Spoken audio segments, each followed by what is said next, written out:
Hola, muy buenos días a todos que estamos aquí en este espacio compartiendo para realizar una entrevista con un tema muy importante y a menudo muy poco comprendido. En este caso hablaremos del trastorno de pánico con agorafobia y tenemos aquí la presencia el día de hoy de la psicóloga Sofía Perpín, especialista en la salud mental sanitaria y en este caso trastornos de la ansiedad, entre otras muchas cosas, y que colabora con nosotros aquí en Calma del Mar. ¿Qué tal, Sofía? ¿Cómo estás? Muy buenos días. Muy buenos días, Melanie. Muchas gracias por todo. Pues con muchas ganas de empezar la entrevista de hoy. Perfecto, perfecto. Mira, muchas personas, tú lo sabes, conviven con este diagnóstico sin saber exactamente lo que se está ocurriendo en este momento. Y yo creo que es fundamental generar conciencia y que brindar esa información clara para poder entenderlo mejor, ¿sí? Entonces, bienvenida, Sofía. Sé que eres una persona muy ocupada, vamos a hacerlo lo mejor posible y lo vamos a aclarar lo mejor posible para ayudar de una manera u otra a las personas que nos acompañan el día de hoy, enriqueciéndonos con tu conocimiento y tu experiencia. ¿Sí, Elena? Encantada. Entonces, ¿empezamos? Cuando quieras. Perfecto. A ver, para comenzar, ¿podrías explicarnos más o menos qué es el trastorno de pánico? Vale, el trastorno de pánico es un trastorno en el cual hay recurrentes ataques de pánico. Normalmente son inesperados.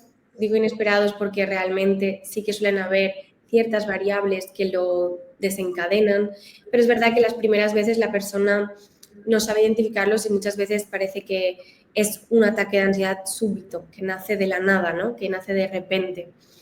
El trastorno de ataque de pánico consiste principalmente pues, en un aumento de ese miedo o malestar, alcanza la intensidad en minutos y pues, cumple una serie de síntomas que los pacientes experimentan con muchísimo malestar y muchas veces esto se va compaginando con incluso otros trastornos, pero lo más característico de los ataques de pánico, del trastorno de ataque de pánico, perdón, es que los ataques de pánico son frecuentes, son recurrentes, se dan y hay muchísimo miedo a que esto se vuelva a dar.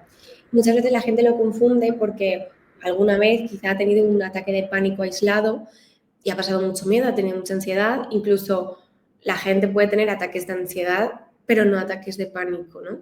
Y justamente el trastorno es que consiste en que hay muchísimos ataques de pánico. Ok. Entonces, tomando esta situación para poder unirles, ¿qué es entonces la agorafobia?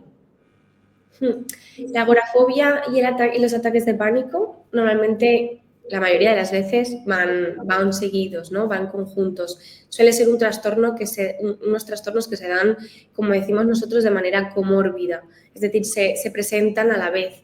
La agorafobia, normalmente la gente lo suele asociar a miedo a estar en la calle, como lo contrario a la claustrofobia, y realmente no es así. A grandes rasgos puede resumirse en algo así, pero realmente tiene muchos más matices. La agorafobia es un trastorno en el cual la persona tiene miedo a estar en diferentes situaciones, normalmente suelen ser lugares de transporte público, lugares abiertos, lugares cerrados, hacer colas, estar en multitudes o incluso estar solo fuera de casa. Puede ser en una de estas situaciones o puede ser en más de una de ellas. Esto viene acompañado con muchísimo malestar, con muchísima ansiedad y con muchísimo miedo. Suele ser un trastorno bastante validante en el cual las áreas diferentes de la vida de la persona se ven trastocadas y nos suele dejar mucho tiempo a que la persona viva una vida plena y feliz. Claro, Porque al final esas situaciones son normales y hay que enfrentarse a ellas a diario. claro, claro. Entonces, ¿cómo se relaciona la agorafobia con los ataques de pánico? Pues se puede tener un trastorno por un lado y el otro por el otro, es decir, puedo tener solo agorafobia y puedo tener solo trastorno de ataques de pánico, ¿Sí? y puedo tener agorafobia y el trastorno de ataques de pánico conjunto. Se da cuando ambas sintomatologías de los dos trastornos coinciden. Es decir, por ejemplo, el ataque de pánico me puede estar dando en una situación como puede ser hacer la cola en el supermercado. Ok, sí, claro. Entonces, ¿cuáles son los principales síntomas que experimentan las personas con este conjunto de trastornos? Pues en realidad casi todos los trastornos de la ansiedad, del espectro de la ansiedad, tienen sintomatología muy similar, pero por eso de hecho muchas veces la intervención es multidisciplinar y transdiagnóstica en los casos de los trastornos de ansiedad. Pero para especificar un poco más en el trastorno de pánico, voy a explicaros un poco cómo se vería o cómo se siente un ataque de pánico. Cuando una persona experimenta ataques de pánico, a nivel sintomatología física suele tener palpitaciones cuando el pecho va muy deprisa, los latidos del corazón, ¿no? Como acelerados. Puede haber sintomatología de sudoración, mucha sensación de calor, temblores, sacudidas, una sensación de que nos cuesta respirar o de que nos vamos a ahogar, de que no entra el suficiente aire. Sí. Esto suele tener una presión en el pecho, sensación de que pierdes la realidad o de que tú no eres tú, como una despersonalización o una desrealización, como si viviéramos en una especie de película o como si mi persona, no fuera yo, ¿no? Sí. También suelen haber pues, malestares gastrointestinales, pues ganas de ir al servicio o todo lo contrario, ganas de ir a vomitar, etc. Mareos, los mareos suelen ser bastante frecuentes o sensación de inestabilidad, como si fuéramos en un barco y fuéramos haciendo este movimiento. Ajá. Incluso hay gente que se puede llegar a desmayar, aunque es muy poco frecuente.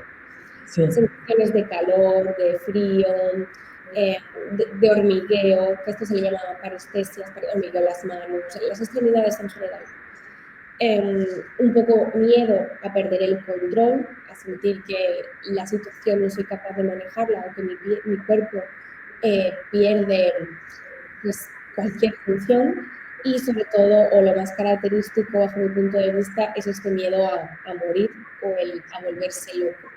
Los pacientes suelen referir la primera vez que viven un ataque de pánico y no saben qué les está sucediendo. La mayoría de los pacientes que he tenido me han comentado que la primera vez que lo sintieron pensaron que les estaba dando un infarto y que iban a morir en el momento y fueron a urgencias médicas para que les revisaran por si estaban muriendo. Luego, una vez los chequean en el médico, en la urgencia, se dan cuenta pues, que está haciendo un ataque de pánico y pues, que no hay ningún peligro físico, ¿no? Esto es muy común y cuando el paciente pues, a lo mejor está experimentando el trastorno más veces, ha vivido más ataques de pánico y ya conoce su sintomatología, la mayoría de las veces el miedo está más relacionado con ¿y si me vuelvo loco? ¿Y si pierdo el control? ¿Y si esto es para toda la vida y no sé cuándo me va a dar? Sí. Es impresionante. ¿Cómo afecta esto en su vida cotidiana, la vida diaria? O sea, sí tiene la sintomatología, pero ¿cómo es entonces la interacción con su entorno? Pues depende del entorno. Hay gente que tiene una suerte muy grande y tiene un entorno familiar, una red de apoyo grande, una red de apoyo que se involucra, que ayuda, pero la mayoría de las veces nos encontramos mucha invalidación emocional, ¿no? O encontramos que sí, se entiende a la persona hasta determinado momento, pero llega un momento en el que se le deja de entender y vuelve a producirse una invalidación, por pequeña que sea.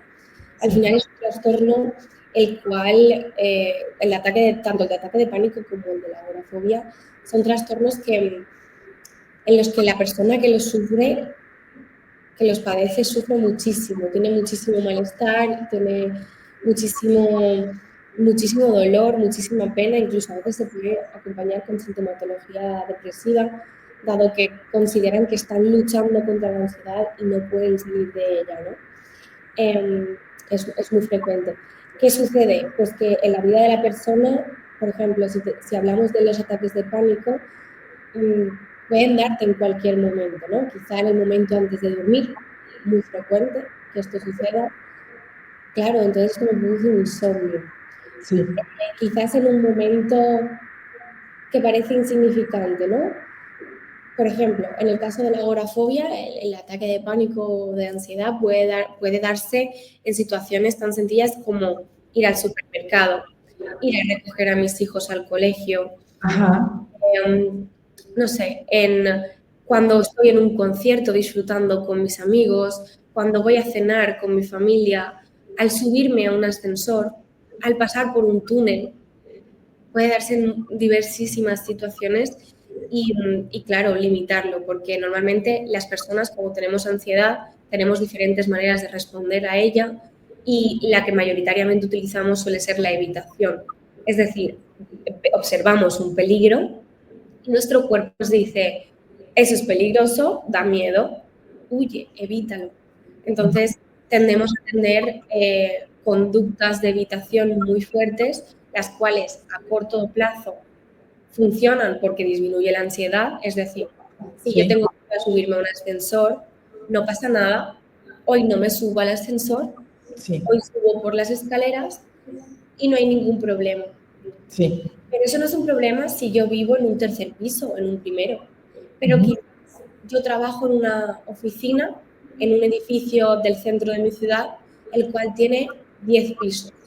Claro, Claro, imagínate tener que subir todos los días 10 pisos andando porque te da miedo ir por el ascensor. sí, sí, O quizás tienes que cargar la compra. Has ido a hacer la compra y tienes que cargar un montón de bolsas. Se te complica la vida, pierdes calidad. por evitación prefieres hacer otras cosas y te complicas mucho más la vida. Entonces es un constante luchar contra esa, o sea, todos los días es una lucha contra esos miedos, ¿no? ¿Qué Ujú. tipo de tratamientos suelen utilizarse en estos casos y en dónde se suele utilizar lo que es los medicamentos para ansiedad? Ujú. Bien, la realidad, por ejemplo, en mi caso, yo trabajo con terapia cognitivo-conductual, siempre desde un enfoque integrador. Me gusta utilizar y beber diferentes corrientes. Hay muchos psicólogos y creo que todas las corrientes que utilizan pueden ser muy, muy positivas si se aplican de la manera correcta. Sin embargo, a mí me gusta más la terapia cognitivo-conductual porque en evidencia científica es la que más resultados ha obtenido. Entonces, el tratamiento es cognitivo-conductual, es decir, trabajamos con las cogniciones, que son los pensamientos, con las emociones de la persona y con sus conductas, que es lo que hacemos con lo que estamos sintiendo y pensando. Claro, claro, claro. En este caso, tú solamente manejas lo que son conductas, pensamientos, emociones y todo lo que afecta en sí al paciente. Ujú. Sí, Ahora, con su contexto. exacto. En este caso, hay pacientes que tienen que tomar algún tipo de medicamento. Es cierto que la medicación no, por sí sola no va a Ujú. disminuir o va a eliminar el trastorno de nuestras vidas porque es algo más que sentir síntomas físicos, ¿no? La ansiedad es mucho más que sentir que el corazón se me acelera o que tengo muchos pensamientos intrusivos. Entonces, la medicación en muchos casos va a ser muy útil siempre que se combine Claro, tratamiento psicológico. sí, Mi manera de ver los tratamientos de los trastornos mentales en general sí, siempre me ha enfocado en un trabajo multidisciplinar en el cual trabajen médico, psiquiatra, psicólogo y dependiendo del caso, pues trabajador social, nutricionista, dependiendo del caso concreto, ¿no? Pero si solo hablamos del trastorno de agorafobia o el ataque de pánico, la combinación de ambos, si la persona, el paciente lo necesita, considero que trabajar con un psiquiatra es algo muy positivo. ok. Pero siempre en conjunto, la verdad, no, la medicación no es un milagro, sino tiene que estar realmente trabajando también el otro sector, ¿no? Muy importante Ujú. saberlo. En este caso, ¿hay algo que las personas cercanas, tanto familiares, amigos, vaya pues, el entorno, pueda hacer algo para ayudar a alguien con este trastorno? A ver, pueden hacerse muchas cosas. Desde el entorno, cuando estamos en terapia y podemos utilizar al entorno como ayuda, es Ujú. ideal, ¿no? Al final, La terapia es terapia de exposición la mayoría de las veces, en muchos casos, no solo, pero hay una parte de exposición a esa situación que nos da miedo. Entonces, en muchos de esos casos, en consulta realizamos, por ejemplo, una escala de exposición en una situación de agorafobia. Si la persona tiene miedo, no sé, a subir a un ascensor, volvamos al mismo ejemplo, ¿no? Claro. Pues quizás en consulta trabajemos las primeras exposiciones, ¿no? El día que vienes a la consulta, la hora de la sesión, trabajamos tus interpretaciones cognitivas, hacemos una reconstrucción cognitiva, trabajamos quizá en físico, en conducta, subir al ascensor, pero el trabajo de la terapia realmente está en lo que haces fuera. Lo que tú has aprendido aquí dentro, luego tienes que replicarlo. Y en muchas ocasiones la exposición ha de ser gradual. Por tanto, quizá necesitamos algunos familiares que nos ayuden de manera cooperatéutica, en la cual sean como una especie de muleta Sí. con nosotros y trabajemos en equipo. Quizás al paciente le da miedo subir al ascensor solo o salir a la calle solo las primeras veces y el familiar le pueda acompañar durante un tiempo para posteriormente esa ayuda a quitarle y que el paciente sea totalmente independiente. Claro. Pero en las primeras fases la familia suele ser muy importante, ya no solo en la parte positiva como el tratamiento, sino también a veces hay familias que no saben ayudar bien, pero bueno, si no sabemos ayudar bien, por lo menos no estorbemos. Y esto quiere decir, con esto me refiero a, por lo menos no constantemente comentarios negativos de deberías sentirte mejor, deberías no tener ningún miedo, lo que estás sintiendo es una tontería, es absurdo. Ese tipo de mensajes, pues quizá eliminarlos o disminuirlos todo lo que se pueda. Perfecto. O sea, para hacer un conjunto de esta situación, el tratamiento efectivo y que funcione y que se agilice es obviamente el tratamiento psicológico, en este caso cognitivo-conductual, una buena ayuda por parte del entorno, también a lo mejor brindarles psicoeducación y en caso de ser necesario, medicamento. Sí, esa parte la debe hacer un psiquiatra. Disculpa, perdón. No te preocupes, ¿no? Claro, lo tiene que dar un psiquiatra, nosotros como psicólogos no podemos, no es para toda la vida el medicamento. ¿Cuál es el objetivo del medicamento? El objetivo del medicamento sería quizá disminuir toda esa sintomatología que hemos comentado, que es muy llamativa, muy florida, disminuir esos síntomas para que el paciente pueda empezar a dar pequeños pasos y avanzar en su tratamiento y en el volver a tener una vida normal. Claro. O sea, tarde o temprano es dejar el medicamento, paulatinamente, ¿verdad? Sí, es una pequeña ayuda. Todos necesitamos alguna de vez en cuando. Exacto. Yo creo que hay muchas personas aquí presentes que han de pensar que con el medicamento es la solución, como tú habías dicho desde un principio, ¿no? Tomo mi medicina y con eso estoy curado, pero hay que realizar un trabajo. Ese trabajo es en terapia. Quizás la sintomatología es muy flojita. Sí. Sí podría servir con la medicación, pero entonces si es tan floja realmente no podríamos siquiera diagnosticar un trastorno. Ok, claro, y quizás no sea ni siquiera necesario medicamento, en este caso solamente una buena terapia, un buen acompañamiento, ¿no? Como ya por último, porque sé que eres una persona muy ocupada, ¿qué mensaje le darías a una persona que está viviendo eso, esa sintomatología, esas molestias y aún no se anima a pedir ayuda a profesionales? ¿Qué haría? Pues creo que si yo fuera un paciente con esta sintomatología, lo que me gustaría que me dijeran sería quizás hoy no me siento preparado para pedir ayuda, pero en algún momento he de pedirla. Da igual cómo, un familiar, un médico, un amigo, un psicólogo. Lo ideal sería el psicólogo. Pero dar pequeños pasos, exponerte poco a poco, no dejar que tu miedo te gane, no dejar que tu miedo te deje encerrado en casa, no dejar que tu miedo te limite a salir con amigos, a disfrutar, no dejar que tu miedo te impida ir a trabajar, estudiar, salir a la calle, que no te impida subir un ascensor, viajar, ir a un paseo, subirte en un coche, subir al autobús, poder subir a un avión, poder ver lugares hermosos que hay en el mundo, que no te impida vivir.